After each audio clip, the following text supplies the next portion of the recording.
The key turned with difficulty in the lock. God, how many years had passed since that awful day? I wasn't sure if it was the thought or the unpleasant, dusty smell, but a shiver ran down my spine. I think I was 13 when I had to leave this apartment. You're probably wondering what happened on that dreadful day I mentioned. 5 years ago, my parents were gone. They had just driven to the store for groceries and never came back. A terrible accident. My father died instantly, and my mom passed away in the hospital 2 days later. Just like that, people who had a perfectly fine life were suddenly gone. Or maybe nothing was fine at all? I've asked myself that question every single day for the 5 years I lived in the orphanage. I had no one besides my parents. I'd only seen my grandparents in old photos in our family album and on their gravestones when we used to visit the cemeteries on Easter to clean up. After my parents' death, I ended up in an orphanage. No one wanted to become the guardian of a little 13-year-old girl, so the state took on that role. The caretakers became my new parents, and I spent all my time with friends and classmates, even having sleepovers, if you know what I mean. The years went by. I grew up, got wiser, and for that, I should probably thank our caretaker, Maria Vasilyevna, or Masha, as I called her. She taught me what was right and wrong, who to associate with and who to tell off, where to go and when to run. She was a very good woman who truly became the closest person to me. We had a long goodbye this morning. I had turned 18 2 days ago, and now I had to walk the thorny path of life alone. Masha watched the taxi for a long time as it drove away, and I watched her, unable to hold back my tears. It seemed even the driver understood what was happening and didn't ask any unnecessary questions. He just drove, heading towards my old new home, as strange as that sounds. I had kept the apartment keys with me all this time. I walked into the entryway, and not much had changed. The same old, peeling paint, the same vulgar graffiti on the walls, and the handrails were still missing. I hadn't been here once since that day. I had thought about visiting, of course, but I never risked it. I thought about them every night as it was. Now, this shabby entrance reminded me of my childhood, of my neighborhood friends. We used to hide from the rain here on the second floor, and Mom would always bring us something tasty. What kind, wonderful parents they were. And finally, here was the door to our apartment. It opened with an ear-splitting creak, and the smell of must and dust hit me immediately. I could already see a thick layer of it on the mirror in the hallway. Everything inside was preserved exactly as it had been, as if I had opened a time capsule and stepped back into my carefree childhood. I walked down the hall and into my room. My stuffed animals were still on the bed, now covered in cobwebs and, like everything else, a thick layer of dust. Some of my clothes were even still hanging on the chair by my desk, which had always served as my personal coat rack, much to my mother's annoyance. Wow, there was a ton of work to be done here. Then, I went into my parents' room. Seeing their photographs on the wall, tears involuntarily started rolling down my cheeks. In the kitchen, there were still cereals in the cabinets and a couple of dirty plates in the sink. Walking through the apartment again, I assessed the amount of work ahead. It was 9 a.m., and I wanted to get everything in order by the evening. I wiped away my tears, gathered my thoughts, and decided that I needed to move on. What was done was done. First, I went to the store and bought groceries, all sorts of cleaning supplies, sponges, rags, and a few other small things. I'll spare you the details of how I spent the entire day scrubbing the apartment from top to bottom. Thankfully, there was running water, though it took me a while to figure out how to turn it on. By evening, the apartment was slowly starting to look livable, and at around 10 p.m., I collapsed onto my bed, exhausted, and fell asleep without even taking a shower. The next morning, I had to go into the city to sort out utility bills and other paperwork. I didn't get home until 3 p.m., and after a quick lunch, I got back to putting the place in order. Yesterday I had scrubbed everything. Now I needed to sort through old things, clothes, and so on. Anything that wasn't in its right place was going straight into the trash. I started with my room. At first, I thought about taking some of my things to the orphanage, thinking maybe someone could use them, but sadly, their condition was too poor. So, into the trash they went. Old toys that looked more like rags followed the clothes. Once my room was cleared of old junk, it was time for my parents' bedroom. I gathered several trash bags there as well. Just when I thought I was finished, wiping the sweat from my brow and about to head to the kitchen, a small shoebox caught my eye. It was under the bed, covered in so much dust that I wouldn't have noticed it if it weren't for my mom's mirror on the dressing table. The box was small but surprisingly heavy. I opened it and found 2 large cassettes inside, the kind my dad used to play cartoons for me on the VCR when I was little. One cassette was blank, but the other had a strange, even slightly frightening inscription in my mother's handwriting. It read, "One day, he will knock on your window." Holding these cassettes, I suddenly remembered something from my childhood. One night, I got up to go to the bathroom and, passing by my parents' bedroom, I saw a glimpse of them filming something. No, they weren't making a home video, as many of you might have thought. My parents had been acting a bit strange shortly before they died. As a child, I didn't understand it, nor did I need to. But now, recalling it all, something was definitely not right with them. I decided I had to finish my chores and watch these tapes. By midnight, I had finished all the cleaning, made myself dinner, and settled onto the bed. I plugged in the VCR, inserted the blank cassette, and pressed play. After some static, my mom appeared on the screen. She was sitting right on this very bed. "Can you see me now?" she asked my father. He just gave a thumbs up, which was visible in the reflection of the same mirror in the room. Mom looked distressed. Her hair was a mess, hanging limply. She kept sighing and stumbling over her words. "Hello, honey," she began, her voice trembling. It's highly unlikely, but still, if you're watching this, then we're probably already in our graves." A chill ran down my spine. After saying that, she started crying and looked out the window. Then, the video was interrupted by static for a few seconds, the image distorting and shrinking. Maybe it was because the tape was old, or maybe it was something else. Her words were hard to make out. I had to rewind it several times.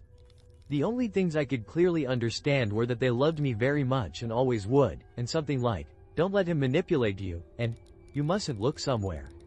Probably some life advice, I thought, like a fool. After a few more seconds of her distorted face, the recording ended. I immediately put the second cassette with the strange inscription into the VCR. This time, Mom was sitting in the kitchen. Dad stood nearby, smoking a cigarette. "Hello again, sweetheart," Mom said with a forced smile. Her next words left me stunned. I wanted to turn off the TV, hide under the covers, and never come out again. This is what she said directly. "Honey, I don't know how to tell you this."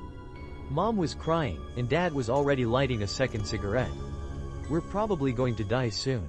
You'll be left all alone. And soon doesn't mean in a month or 2. It means any day now. He has already knocked on the window."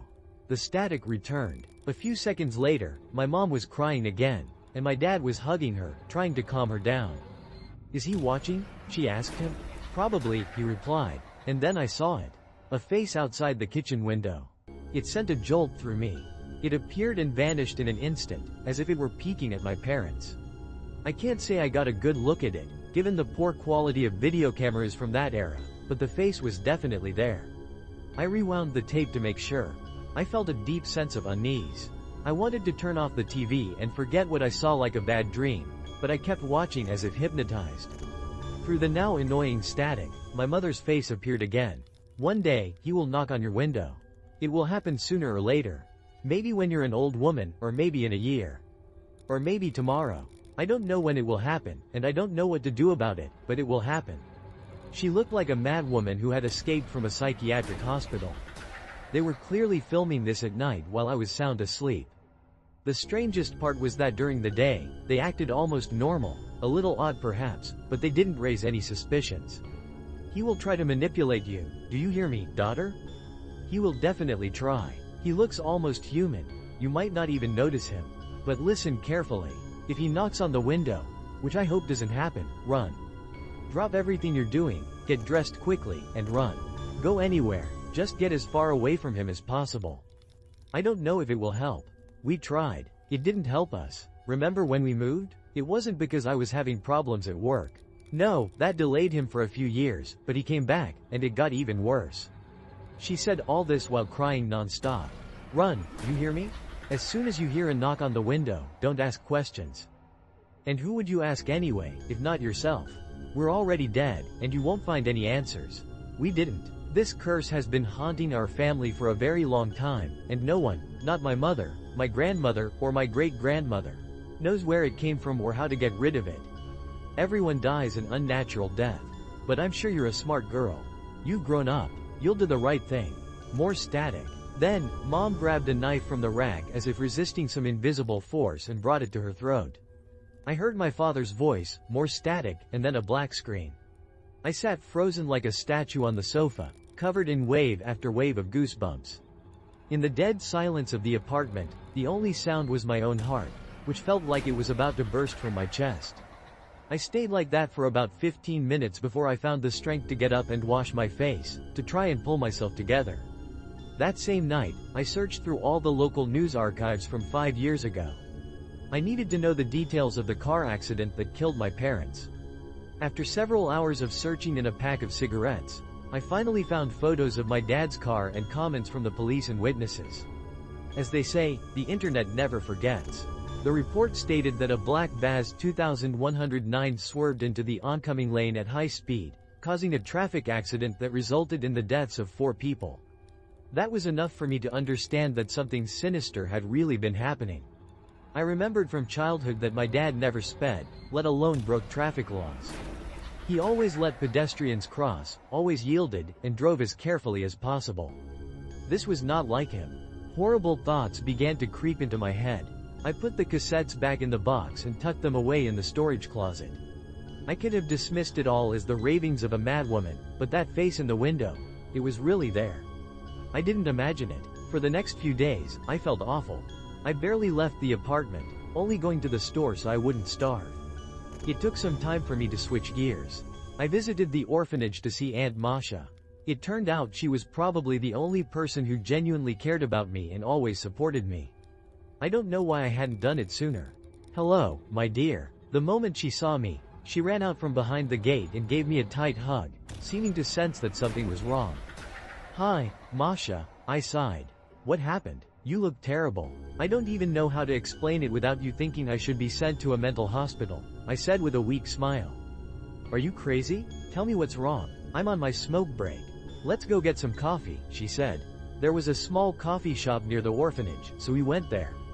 "So, I moved back into my parents' apartment," I started. "Ah, how's life on your own?" she interrupted. "It's fine. It's just, I found something." I told her everything in detail. Finding the cassettes, what my mother said, the face in the window, and my fears about my parents' death. She listened intently, so still that the coffee in her cup went cold. "And now I don't know what to do," I finished. "Well, are you okay? Nothing has happened to you, right?" "No, I don't think so," I replied. "Then what are you so worried about? Everything is fine. You're safe and sound. Look, you're even getting some color in your cheeks. Just don't forget about your figure, or no one will marry you," she said, trying to cheer me up with a smile. It was the first time I had smiled in days. "Don't worry so much. I know it's hard, especially after what you saw, but your life goes on. Trust me, you'll face a lot more crap in your life. This will seem like child's play in comparison. But if I were you, I'd visit a church more often." "You think so? It's never hurt anyone. I go to service every Sunday, and you know, it makes me feel lighter." "You should go, too. Go right now." She looked at her watch. "You go to church, and I need to get back to the kids. They've probably missed me." Masha hugged me tightly one more time, gave me a motherly kiss, and headed back towards the orphanage. I decided to take her advice and went to church. It really did help. Masha was right. I had to keep living, and whatever happens, happens. And that's what I did. A couple of months passed, and I had almost forgotten about those creepy cassettes. I got a good job as a waitress and met what seemed like a nice guy. Life was moving on, until the moment I found those damn cassettes in my room again. They were supposed to be in the storage closet. I was living alone for now. My boyfriend Zhenya and I weren't that serious yet, and he definitely hadn't been rummaging through my closet. How did they get here? A wave of inexplicable anxiety washed over me, and the horrible memories came flooding back. Something compelled me to put the second cassette into the VCR again. And I mean compelled. I didn't want to do it. I didn't want to see my mother's tears again. I wanted to take those cassettes somewhere deep in the woods and burn them to hell. But instead, I carried them to my room and played the video. It was different this time. Yes, it was still my mom in the kitchen, saying those awful things about how they were going to die soon. But this time, when the video was interrupted by static, I saw a strange silhouette on the screen. Along with the static noise, a creepy wail came from the speakers. The silhouette was humanoid and completely naked, although I only saw it from the waist up, and only for a fleeting moment. It would appear in the static for just a fraction of a second. I didn't want to watch, but my hand wouldn't move to turn off the TV. From that moment on, my stable life began a slow, accelerating descent. I had a huge fight with Zhenya, so bad that he told me off and blocked me everywhere. But I didn't want to do that. It wasn't me. I let myself go, leaving the house without makeup and in dirty clothes, which was so unlike me. I used to dress up like I was going to a party just to take out the trash. I really wanted to see Masha, but I couldn't get through to her on the phone. And whenever I decided to go to the orphanage, something would stop me. One time, I smelled gas in the house and had to call the gas company and wait for them. Another time, my upstairs neighbors flooded my apartment, and I had to spend the whole day cleaning up. It got to the point of absurdity. Taxis would never accept my ride requests from any service, and bus doors would close right in my face. If it happened once, or even twice, you could call it a coincidence. But it happened constantly, and I was losing hope. One day, I decided to walk, but as soon as I left my courtyard, 3 drunk thugs tried to hit on me, getting handsy. I had to run back home. Some invisible force was preventing me from doing what I wanted and forcing me to do things I would never do. I understood that what my mother had talked about was happening, but I didn't know how to fight it. The only thing that helped a little was the church, which, thankfully, was right next to my building, so this unknown force couldn't stop me from getting there. The day before yesterday, I stole groceries from the store. I just went in to do some shopping like usual, money in hand. Instead, I just filled a basket and walked out as if it were nothing. It was like I was under some kind of hypnosis. Only the security guard brought me back to my senses. It ended well. I paid and went home. On the way back, I think I saw the face I had seen on the cassette. He looked like an ordinary man in a long, dark coat. He walked past me on the sidewalk, his eyes following me. And like an idiot, I looked back to see if he was looking back at me. He was staring at me with his empty eye sockets. On his face, if you can call it that, there was no emotion at all. Just empty, dark eyes. He was completely bald, with a tiny nose that looked more like 2 small holes, and his lips were so thin they were almost non-existent. I instantly looked away, a chill running from head to toe, and hurried home as fast as I could. Last night, as I was falling asleep, a faint knock on the window instantly jolted me awake. I immediately reached for the light switch but froze in terror. The light from the street lamp outside was enough for me to make out a skinny limb in the pitch dark, lightly tapping on the glass. One day, he will knock on your window. My mother's words from the video flashed in my mind, and my heart began to beat in unison with the tapping on the glass. I can't even describe what I felt then. I was paralyzed by a primal fear, unable to look away from the window, even though my mother had told me not to look. Within seconds, a horribly familiar face appeared from below the windowsill. Completely bald, with those dark eyes I'll never forget, and that serene, emotionless expression. It didn't open its mouth, didn't growl, didn't get angry like in horror movies. It just held onto the window frame, looked at me, and knocked. My whole body began to tremble, and my mouth went instantly dry. My body wouldn't obey me, I couldn't even move my fingertips. Outside the window, the creature was pulling itself up higher and higher. Its naked, pale body came into view, looking very similar to a human's. You could even see some muscles. Despite the similarities, there were noticeable flaws. It was disproportional. For instance, the arm it was knocking with was longer than the one it was using to hold onto the windowsill. Suddenly, the tapping intensified, turning into bangs against the fragile glass, which immediately cracked. That's when I finally regained control of my body and remembered my mother's words. I had to run. It didn't matter where, just far away from here. The thing outside the window seemed to sense my intention and began to pound on the glass so hard that after a few hits, it shattered and fell into my parents' room. The last thing I saw before fleeing my home was that cursed, pale figure climbing into the room. I ran out of the apartment in whatever I was wearing, grabbing only my phone and wallet. I ran like I've never run in my life.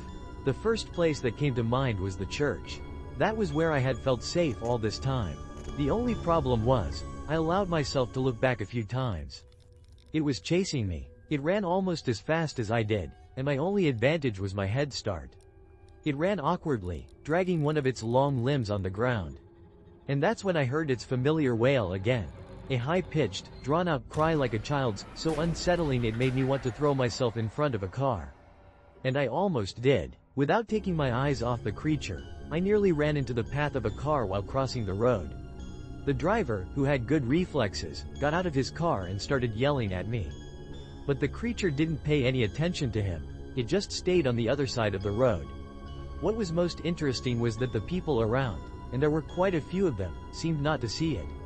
They just stared at me like I was insane. Finally, in the glow of the streetlights, the small dome of our local church gleamed. Thankfully, it was still open. I stopped right in front of the entrance to catch my breath. He was still standing on the opposite side, watching me. The priest's voice brought me back to my senses, and we went inside. Even though I was scared to death, I didn't tell him everything that had happened. You never know. I felt safe in the church. I'll say it again, it felt like my salvation. It didn't take long for me to make a decision. The next day, I went to a women's monastery. I still live here. I asked for refuge and became a lay sister. I wouldn't say I'm very religious or anything. I just needed a safe place where that thing couldn't get to me. And I found it. I help around with chores, cook in the kitchen. Sometimes, very rarely, I allow myself to go into the city or to the orphanage to see Masha, but not for long. He still appears. I see him among the passers-by sometimes. But he doesn't attack during the day. It's as if he feeds on my fear. As long as I'm in this holy place, he can't manipulate me, and he can't get in here either. He can't even come within a few meters of its walls. Walls behind which I can finally sleep peacefully.